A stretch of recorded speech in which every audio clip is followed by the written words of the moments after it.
tayo ng mga pagkain na matataba at masasebong pagkain. Marami kasi dyan ipinagyayabang pa nila, popost sa Facebook. Talagang naglalakihang nagtataba, mga matatabang pagkain na crispy pata, mga adobong malalaki, nako, kaya minsan natatawa lang ako.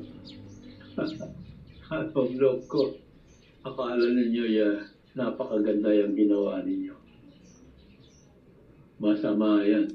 Lalo na kapag yan ang pinakakain ninyo. Excuse me po.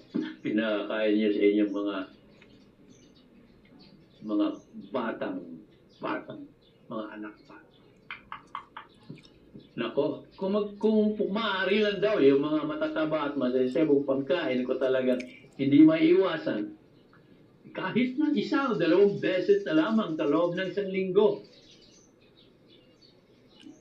Kapag nakasanayan nyo na yan, 1 beses na lang yan sa loob ng 1 buwan.